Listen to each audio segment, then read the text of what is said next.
Welcome to the Coach Dave Love podcast with NBA shooting coach Dave Love and your host, Matt Robertson, exploring the cutting edge of evidence-based shooting development in basketball today, from shooting form to skill acquisition to shot metrics. This is the Coach Dave Love podcast. Welcome to the Coach Dave Love podcast. I'm your host, Matt Robertson. I'm here with Coach Dave Love. How are we doing today? Doing very well. How are you? Doing excellent, thank you. Pretty excited for this today. We have a guest, a very special guest, Coach Nelson Terroba. Yeah. How are we today? You know, well, I appreciate that intro. It took me a second to respond to being very special, but I'm thankful for that great kindness. But it's an honor to be here. Awesome. Coach, you're aware, I think, that you are the first guest that we're having on our pod. We've recorded a couple of these. We don't know in what order we're going to put them out, but we try and be fully transparent. And you're our first guest, and we're already, Matt and I are tripping over each other, mostly me tripping over him in the introductions. But we're going to work it out in time. Hey, I'm here for all of it. I'm a growth mindset kind of guy, so I'm glad to be part of the start. Perfect. So I'll just kind of do a little introduction of you, Coach.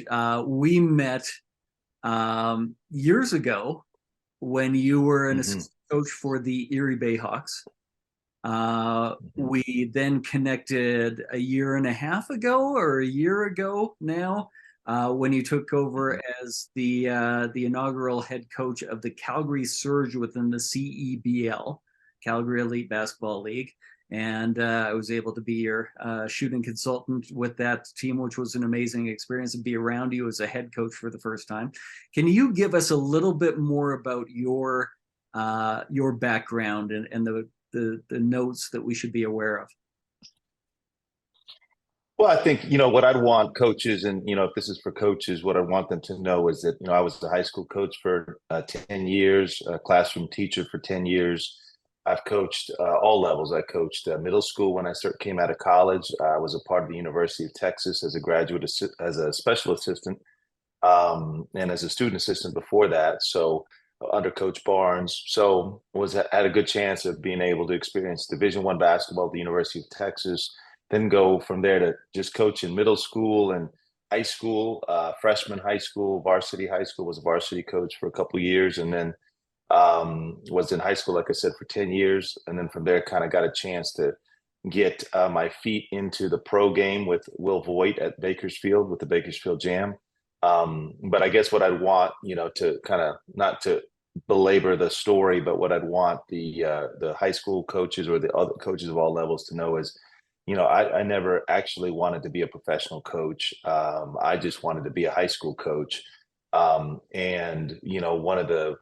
It just came to be the reason I didn't think I wanted to be a professional coach is I didn't think that there would be a space for a lot of teaching. And there would be a room for me as a person who had not played at the professional level to impact those players as a teacher. So that was my feeling. But as I worked with Will Voigt for a year and learned, I realized that, players of all levels need good teaching. And I really enjoyed the fact that these players, to be honest, were some of the best learners. Yeah, you keep using this word, and it's how I describe you, or I try to describe you every time that I mention you as a teacher. More so than most coaches I've been around. I mean that as the most genuine compliment. I hope I can't imagine you wouldn't take it that way, but you are a great teacher of the game. Matt, you kind of, as we were prepping for this, you had a topic you wanted to discuss briefly before we got onto the meat of the episode. What did you want to raise with Coach? Yeah, so Coach Terroba and I have a little history in the NBL Canada, the Canadian National League. We had a playoff series, probably 2017 or 2018, somewhere in there. And I wanted to pay you a compliment, and I also wanted to kind of ask as a way for you to kind of maybe divulge some of your secrets, but a little more of the method. But it was one of the best coach playoff series I've seen. I mean, I think you had some injuries, and it felt like you had 6 rotation, including little Horace Wormley, the gingerbread man, as your point guard. And that was an example of a coach getting the most out of a group of guys that I'd seen. And I've been around that league for 10 years. Can you please talk a little bit? I know we ended up winning the series. You had 6 guys in your rotation. Can you just talk a little more about that? Well, you said it. We had Horace Wormley. Horace Wormley is like worth 2 extras, so he's one of the best point guards I've ever coached. He made everything easy for everyone around him. Him off pick and roll, just you put him in those situations, and we had really good complementary players around him. And I think that with Jerry Morty, Mariq Isom, Ali Ahmed was helping there. We had some guys off the bench. Malcolm Miller was a big starter for us. So I think you're talking about 6 players. I think we got into some rotational pieces there with 7 or 8. Aaron Redpath, Kenny Otieno.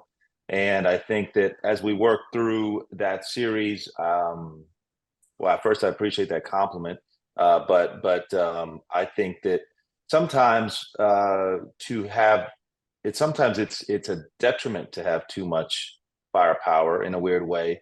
Red Auerbach has the old quote, everyone thinks you win with the 5 best players, and I found that you win with the 5 players who fit together the best.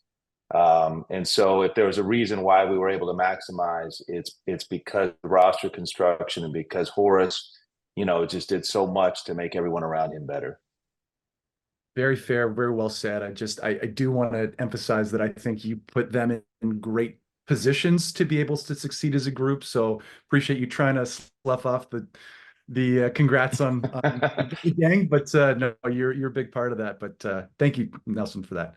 No Matt, problem. Thank you. Let me be the host for a second and just so what did you see that specifically Nelson do that you think other people could learn from if they're in kind of those situations? What is there something specific that you maybe I could learn from this too? It felt like the pieces fit really well together, but specifically the places that you put them. Horace he's not a big guy, he's 5'7", 5'8", somewhere in there, but defensively, the way you were playing pick and rolls, you were able to kind of shield him from some of the attacking. Offensively, you spread us out, let him go to work. You put your guys in the best positions possible with the personnel that you had. So I do appreciate that you're saying the gang fit together really well, but I think that you were a big part of fitting them into the right hole, so to speak. I know that there's some teams that we played against over the years that had better fitting pieces, but didn't perform as well together. But your teams were always well structured, always well organized, and that made for a challenge. Well, I would say, on that note, Matt, I think that, maybe coaches should do this. And something that we try to do is by the end of the year, I think you should have kind of tinkered and really tried, almost like a lab experiment, 5 games at a time. What does this look like when we do this? What's our 6th man? What's our 7th man? Who's coming off the bench? What's our punch? What do we finish the game with? What sets do we run at the end? How do we force the other team to make a choice? So sometimes, what you're doing in the middle of the year to build up to the end of the year is really useful. And instead of just waiting till the end of the season to just be like, and hopefully you've worked your process, so you've gotten to the best answers by the end of the year. So you have less variability when it matters most. What an incredible way. Sorry, Coach Dave, go ahead. Okay. As you're talking there, Coach, it reminded me of a couple of moments within the Calgary Surge inaugural season where I came into the coach's room pre-game, and just in casual conversation, probably a month apart, you asked the same question twice. And the question was, if we had a game-winning 3 tonight, who would you have shoot it? Like, if we had to have somebody shoot a 3 to win the game tonight, who would you have shoot it? Are those common questions that you ask, that you're constantly thinking about, that you're constantly readjusting on? Or did I just happen to be in the room the 2 times that you asked it? Well, you're the shooting coach, so I wanted to know, who I should trust with that shot. I was just testing to see your knowledge as well, Dave. See if see if you saw it the way I did. I have a lot of blind spots, so I wasn't sure, who I should trust with that shot. But no, for me, I think yes, I think that to the point of what we're talking about, that these, the old saying, start with the end in mind. When I'm sitting there in the pregame before a game, in the only kind of quiet, peaceful time for a head coach during the season usually is the 1.5 hours before the game. People don't even understand, because everything up to that point, you're doing things, people are answering to you, you've got to think of whatever. But for that hour and a half before the game, when guys are warm ups, they're stretching them, the coaches are putting them through warm ups. This is actually the most isolated, peaceful time for the head coach of all times during the season. So at that time is when you think about, okay, so what are we going to do here at the end of this game? And you want to think about it, because of course you don't want to wait till the end and make it be a snap judgment, where you hadn't thought a little bit about who you might put in those situations. But to the point of what we're talking about, that same question, could change over the course of a season. And to be honest with you, it kind of goes back to what we were saying before. We need to have those kind of final answers in place. Who's the go-to guy? Who's going to get that shot at the end? Who's going to get the isolation? How are we going to punish the switch? How are we going to force a double team? All those kind of essential questions you need to ask, so that you can force those outcomes, hopefully, and then predetermine how you're going to have the most chance of success within those scenarios. Hey there, basketball fans. I'm NBA shooting coach Dave Love, and I've got exciting news just for you. Introducing my exclusive, free basketball shooting newsletter. It's packed with insights and techniques straight from the hardwood. Have you ever wondered how NBA players improve their shots? Or how you could get to the next level, whether you're a college player, a coach, or a budding youth player? My newsletter brings all this and more directly to your inbox. Each edition is a deep dive into the world of basketball shooting. I'll share some of the tips and ideas that I use with my NBA clients, tailored for every level of the game. But wait, there's more. Subscribers receive exclusive monthly discounts on my online products. From training videos to personalized coaching sessions, you'll get it all for a fraction of the price. And the best part of all, it's absolutely free to join. So what are you waiting for? Elevate your game and join a community of passionate players and coaches from around the globe. Signing up is easy. Just visit CoachDaveLove.com. Really appreciate that. Yeah, it's again, incredible segues, asking the right questions. One of the things in our prep that Coach Dave Love kept about was the questions you were asking guys in video sequences. And Dave, I want you to talk a little bit about that before we kind of jet on to the next thing. Yeah, when we initially met, when you were in Erie and I was with the Orlando Magic, we met. We talked a couple of times, as I remember, but maybe for 90 seconds each time. I don't remember like meaningful dialogue necessarily, or having the opportunity to do that. So being around you in Calgary was my first time getting to see you as a coach, and I can remember a couple of like, oh wow moments where I think you've consistently run some of the best video sessions, pre-game or scouting video sessions that I've seen. And as I've been around other coaches, what I think you did really well is, yeah, you did the majority of the talking, but not nearly as much as what other coaches do in those settings. I've witnessed people who it's a wall of sound, and the coach is the only person talking. You were asking questions. And can you talk about that kind of, like, initially, what jumps to mind when I say that you ask a lot of questions in video? Are you aware of that? Yeah, no, for sure. It's completely intentional. It's checking for learning. So there was an old book I read, Teach Like a Champion, maybe 14 years ago now. But it was a book, for classroom teachers talking about the best strategies to, that you're doing the best job for teaching, best teaching strategies. Um, and I just think that, checking for learning is something that you have to constantly do, because if if I ask a player, how are we guarding this player, and they don't know, and then I say, well, you don't know. Okay, how about Billy? Do you know? And then they don't know, then besides it being an indictment on, let's say, them as individuals, it might be an indictment on our process, and we need to think about how what we're doing is not making its mark.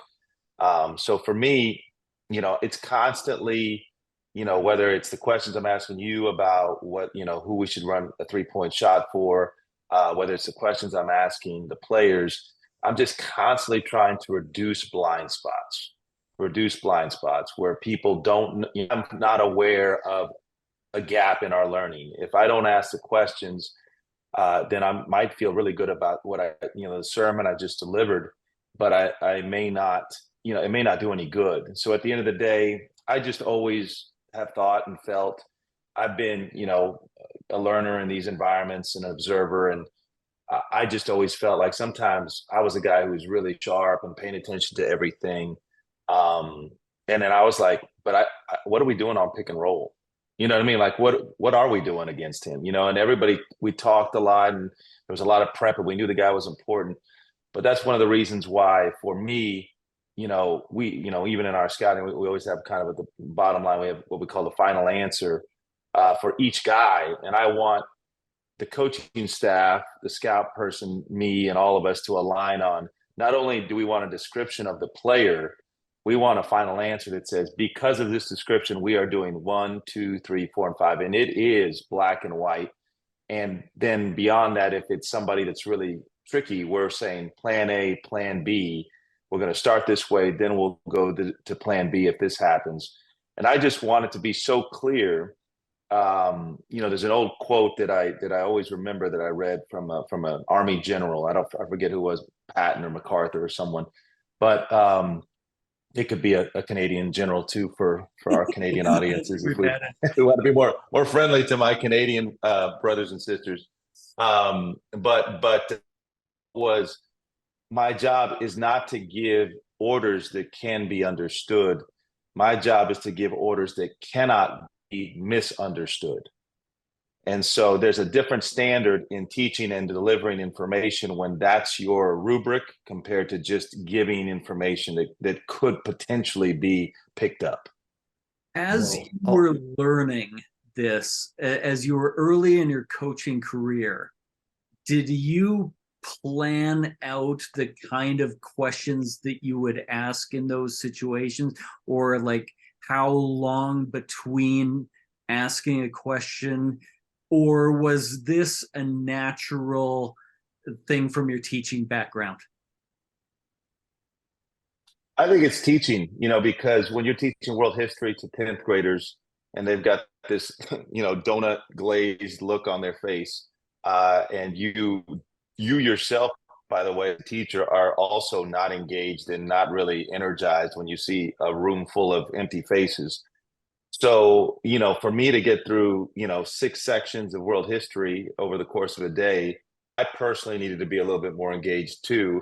So I needed to get them interacting. I needed to check and see if what I'm, the dials that I'm turning and the knobs that I'm pushing, is this working? Like that also is not only is engaging to them, it's engaging to me as a teacher that says, okay. Lastly, in addition to that, I think it creates a sense of solidarity and a sense of buy-in by the group that says, yeah, that's easy, and we're doing this. And then everyone's like, yeah, we're doing that. And it's just one final stamp of certifying this is the plan. We all know it. There's no doubt about it. And I think it's a good way to make the group believe that everyone's ready to go too. I've heard Coach Dave talk about empowering players through questions, and Nelson, you put it really well with everybody buy in. Dave, can you talk a little bit more about the empowered player? Yeah, I try and in a similar way ask a lot of questions to allow the player to be the star of the show is how I phrase it. If I'm constantly giving the solution, it makes me feel good as a coach that I'm doing my job. And but it makes the player feel like they're secondary, and they're not.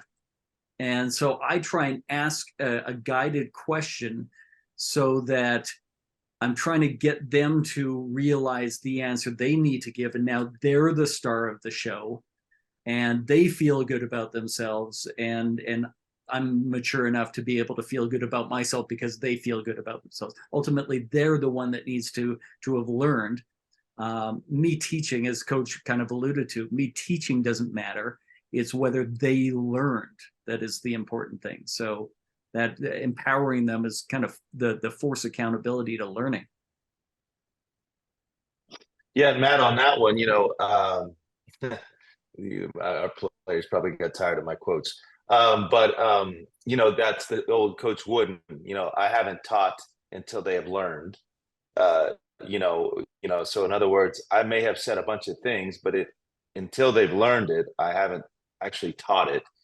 And then the other one that I put on the players when players aren't, really, there's another Coach Wooden, which is, when the student is ready, the teacher appears. And so, in this case that you're talking about, Coach Dave, is if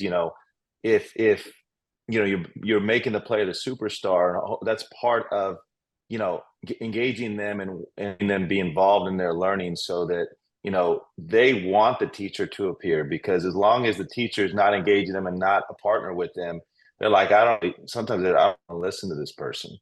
So I think you've got to, as a teacher, you've got to make yourself approachable, and the way you teach needs to engage and bring them in so that, you can appear to the learner. Coach, when you ask a question, I'm assuming you know the answer that you want to hear. Is that correct, first of all? Well, yes, I'll say that, yeah. And then what do you do when the answer that you get, it isn't the answer that you wanted to hear? You asked a question to guide towards a solution. The solution the player or the players came up with was very different than the solution you were expecting. How do you handle that?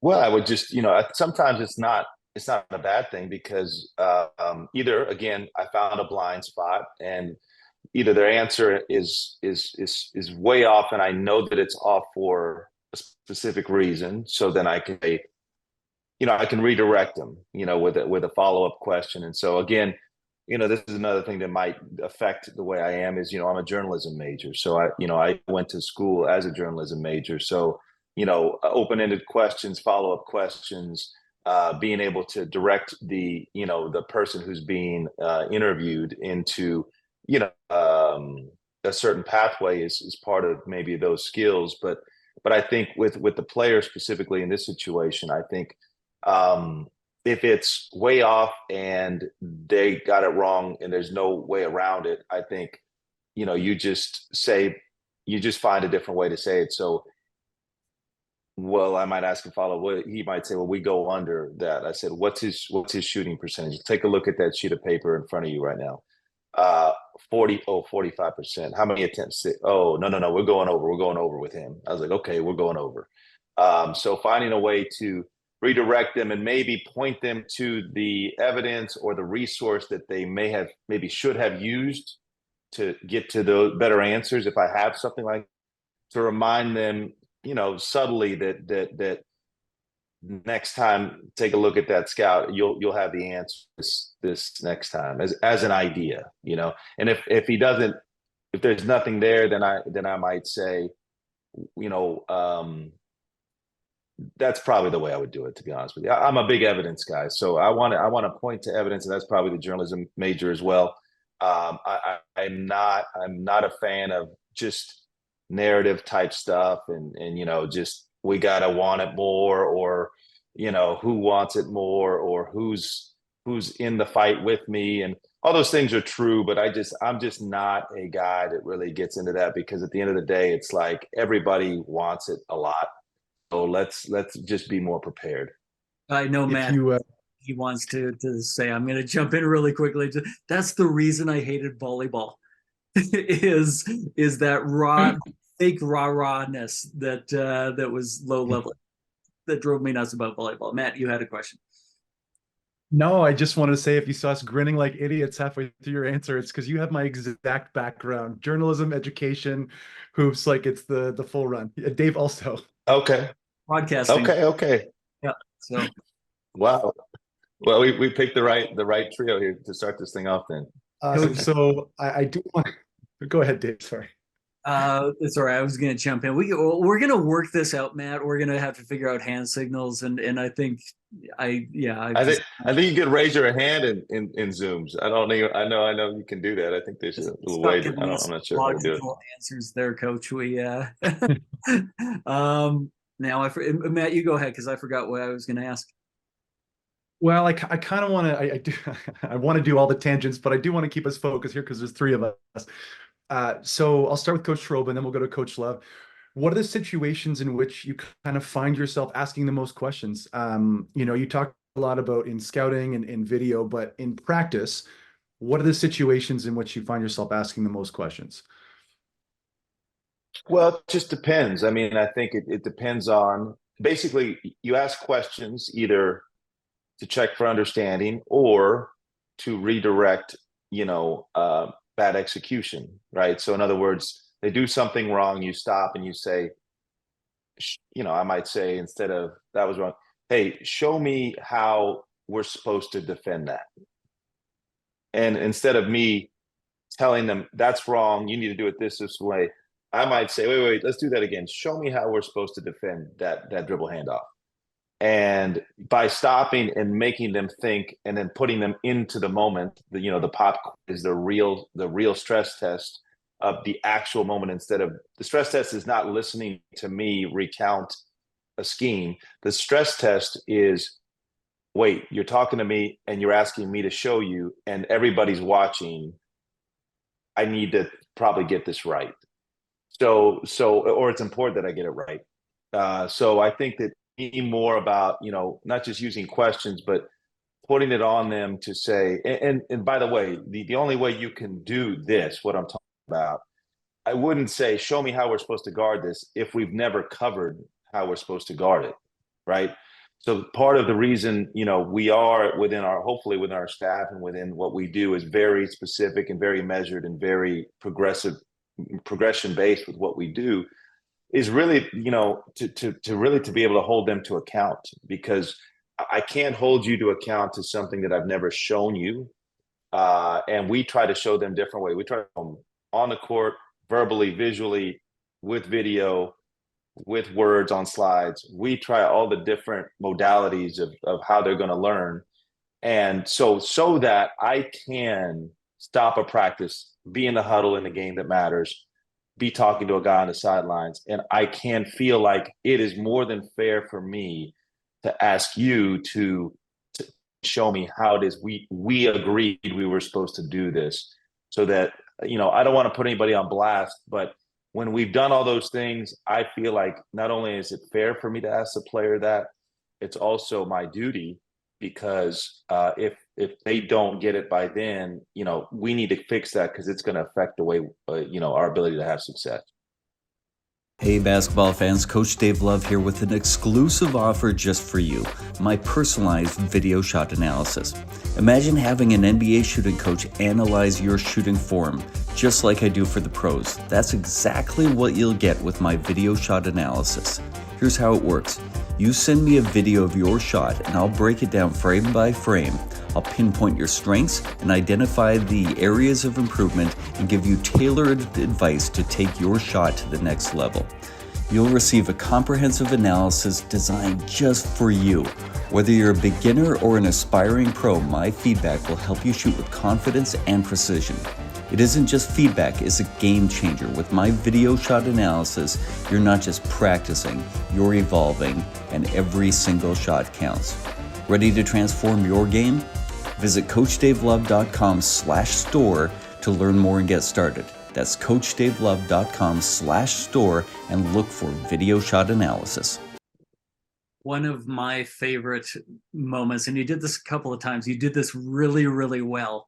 If an assistant coach was doing the scout, you would be sitting towards the back of the locker room behind the players. And when you felt like you needed to emphasize a point, I can't think of a specific example, so I'll make one up that we just hear you sort of chime in and say like, who's switching that? Like, what are we switching? We're switching 1 through 4. And you get the players to answer. We're switching 1 through 4. Yeah. Sorry, who are we switching? 1 through 4. So one more time, who's switching? And you make them say it 3 times, and it was almost like this endearing little dad joke that just, again, that force accountability to, I need to know that you know this. This is important. And I love the way that you could do that sort of tongue in cheek, but emphasizing the importance of what you were talking about. Yeah, it was probably endearing to you, maybe not to the players. But no, I think again, it's just at the end of the day, we all need to know what the marching orders are. And a lot of times, sometimes like those ones you're talking about, a lot of times it's because maybe there was a last second type final answer we had as a staff and that we presented to them just verbally. We didn't get maybe a lot of reps. It's right before the game. And I just want to maybe make sure and crystallize, hey, the 4 or 5 pick and roll, we are doing what on that? But hey, you're a 4 and a 5, when Simi and you and Jordy are at the 4 and the 5, we switch. But if Ruggsy, you're at the 4, it makes more sense for us to be in coverage. So I want that one little thing that I might know that, the other team is like, let's see if we can exploit the 4 or 5 pick and roll. I want to make sure that we address that thing very clearly and that they say it out loud because, we talked about this. A lot of players probably want to shoot more during the shoot around than we do or than we did last summer. Those are some of the feedback things we get. The reason we use the shoot around on a game day, I kind of think of it as an extended timeout. All the things that we're going to that night that I think we're going to have to use a timeout for. They're doing this shit. They're killing us with this. I saw this on tape. They could hurt us with this. They do this on defense. I don't know if we're ready. All the things that I would have to call a timeout for, drop a play and get them back on track. Why wouldn't I cover those things the day of the game before the game starts? And then save those timeouts or still use a timeout and say, hey, like we worked on this morning, this is what we want to do right now. We've done this. You're ready for this. Come on, let's go. Let's get back to it. The one sort of like through line I see with this and some of what Coach Dave does also is like questions. And Dave, I'm going to come to you with that question again about the types of questions and the situations you're asking them in.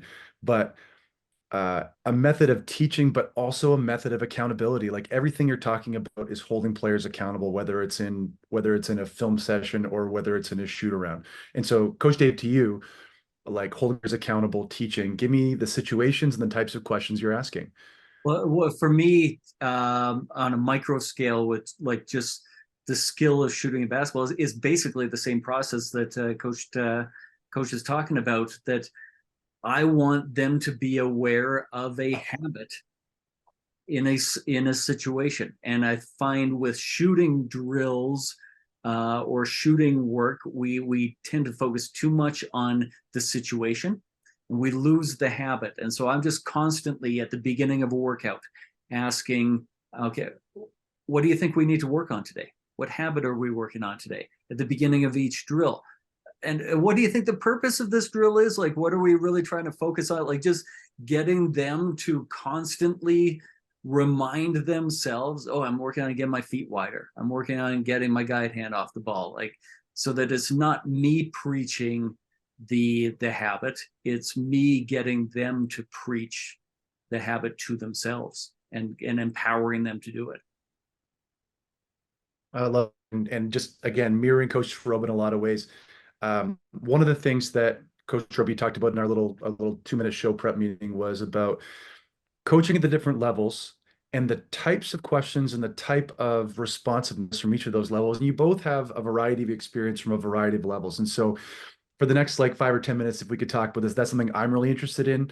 I used to coach middle school, high school, professional, the full slate, but not at the level that you guys did. So Coach Terroba, start with you. Talk about those different levels, the challenges, the questions, and that sort of thing, and we'll kind of go from there. Well, I think number one, I would say that good teaching. I'll give you an example. I was in a camp in Mexico this past week with my good friends Esteban Fuentes, Pollo Nunez. They were, they're coaching anywhere from probably 7-year-olds up to 16-year-olds. Okay. And I wish I could splice this station. I had the young, about probably 8-year-old kids, and they wanted to teach pick and roll. And I said, I want to do this, And so I knew that it would be nearly impossible. But I also knew that if I could figure out a way to teach 8-year-olds how to get most of pick and roll, most of the ideas across, then I could teach anybody, right? And really, to be honest with you, simple teaching is what's needed for a 4th grader. It's also what's needed for an NBA player. And less words is better for a grader. It's also better for a 32-year-old fully grown adult. And so I think that there are differences for levels, but to me, simplicity in teaching is what is the art and the science sometimes. And I think that if there's science, it's the progressions, it's all those things. If there's art, it's when and how you use the questions, as Coach Dave is talking about, how when you give feedback, that might be the art of coaching. But the science is those progressions. And I think that for different levels, I think it comes to ability. But like Coach Dave was just saying, honestly, you said, I always ask them, what are we working on here? Literally, when you said that, I thought, what I'll do, I'll be drawing up the thing for camp and all this stuff. And I got like four drills and all this stuff. And I'm like, but what are we working on? I literally, I'm just trained by now to come back and say, but what are we working on? Because when I was a young coach, ran camps, one of the reasons I hope if I were to be a good teacher, it's because I had so many reps. But when I was 21, started Hoops 101, and I just wanted to teach, and I would teach all the stuff in sequence, from start to finish, triple threat, be up there for 18 minutes.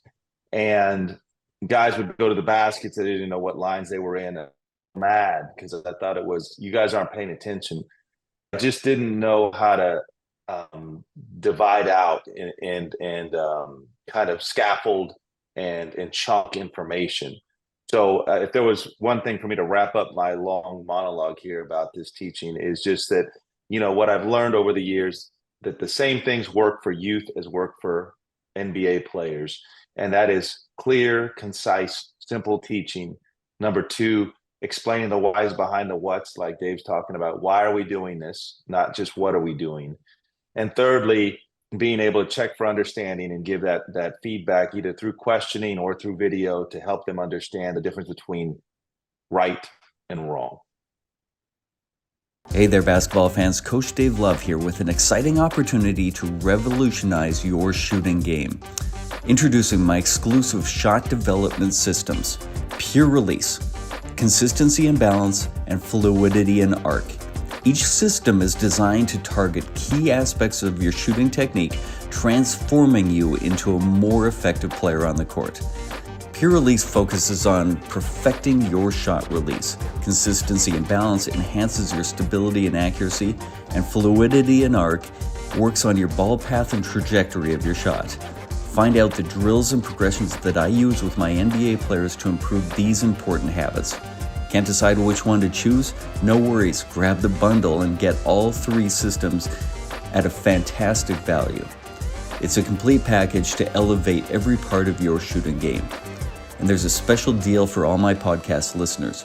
Use the promo code podcast20 at checkout to save 20% on any of the shot development systems. Don't miss this chance to train like the pros. Visit CoachDaveLove.com/store and take your first step towards shooting success. That's CoachDaveLove.com/store. I think I'm very similar. I don't know that there's a huge difference in necessarily how I approach it from a 32-year-old pro, as Coach described, or the 12-year-old beginner, because I think most, even the pros, aren't aware of what their physical shooting habits actually are, and or aren't aware of how different parts of their shot affect their shooting. Like I remember meeting Aaron Gordon in the first week that we worked together in 2014, I believe, and asking him midway through one of the first workouts, talk to me about your feet. Like what's important to you about how you position your feet when you shoot? And this is a guy who's a number 4 pick in the NBA draft, or number 3 pick. And he says, what do you mean? I'm like, well, like, how do you use your feet? Like, what position are they in? He's like, my feet are part of my shot. And so there's all sorts of different ways that players can be unaware. And I guess that's my job, is to make them aware of either what they're doing or why it's important. And so I don't think what I'm teaching or how I'm questioning is that different. It just might be the language with a less mature player might be more simplistic, but I'm still just trying to get them to discover solutions for themselves. You gentlemen, and I use that term very loosely, do you feel like there's a healthier ecosystem or type of environments that lead to better learning or worse learning, and maybe situations you've been in previously? Coach Dave, I'll let you go first on this one. I find the best environments are when there's a certain degree of collaboration, but we know who the leader of that situation is. And I've encountered a few of those in different ways, where it could be an assistant coach that is running a lot of the player development for that particular player, but they're aware that, okay, Dave's the shooting expert, and so we're collaborating, but I can defer to them in the other 90% of the game, but they're deferring to me in the shooting 10% of the game. Those, I think, are the good environments. The lesser environments for learning are when, whether intentionally or unintentionally, there isn't that collaboration, and we get different people pulling in different directions, and the player is just left hearing multiple different messages, don't know who is the voice that they need to be listening to the most, and we're just creating confusion for the players. Coach, what about you? Where have you been where you thought that learning was really maximized? I think it's a really good point. What you just said there in terms of one voice. I know that's one thing I heard. I was at University of Texas practice once. Chris Beard, I think, a bunch of guys talking, and boom, he stopped. One voice, and he said, "One voice. This is what we're doing." And this concept of one voice, it kind of echoes what you're saying in terms of, it's really easy and it's very popular to say, collaboration is the answer. Okay, I get it. It is the answer. But collaboration without alignment creates confusion. And so collaboration, as long as it's tied to a shared agreement that we're going to get to alignment, is amazing. But collaboration with varied voices is just fool's gold. And it makes a lot of, I've been in environments where, okay, no, head coach is getting everyone's opinion. We got, hey, what do you think? What do you think? Everybody, a lot of discussion. Hey, you talk about that, coach. You talk about that. You get in practice, and just like Coach Dave said, it's like, so what are we doing? So what are we doing? Like, what is our final answer? And I think that is, it's funny we talk about this because what we started this conversation with in terms of how we do scouting, final answer, this, that, orders that cannot be misunderstood. All those things are born out of my experience of observing so many situations where everybody thinks that everyone talking and everyone collaborating is the answer. Collaboration with alignment is the answer. Collaboration with clarity is the answer, and that's what we're always searching for. Is we're always mining for clarity. And I think you can screw that up on both sides of the argument, where you can have too many messages, but then also not enough voices.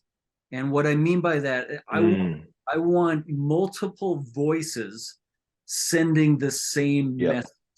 And that's, to me, what collaboration means. And I think that's kind of what you're saying as well, where if you only get one voice, you're hoping that the way that voice is sending the message resonates with everybody on your roster. But if you can have multiple voices sending the same message, you're just increasing the likelihood that the way somebody says it is going to resonate with somebody else. And I think that's really, really important. I think that's important too. I think that's the hardest job as a coach, is how to create alignment and multiple voices. Because when you're first starting to learn how to coach, you've got to learn your own voice first, and you have to have such command over what you believe in, and such that you could basically franchise that out to multiple people. And if you can't teach it well and you can't chunk it well, then you won't be able to train your staff into what it is you want for them to, spread to the players with alignment. So, when you're the first, team is, teach players, but as you move up the chain of head coaching and move up, the real art is, can you teach your coaches too, in addition to the players, so that you can have what Coach Dave was talking about, this multiple voice, shared alignment. Another great, incredible segue, because you're talking about, for people who are at lower levels, at all the way through the spectrum. Coach Terroba, if you are trying to give those people like a tangible piece of advice, again, I know you have a variety of experiences from a variety of leagues and in a bunch of different places. Like, what is one you've learned through the years that you're like, okay, if you got nothing else from this conversation here today, like really double down on one of the points?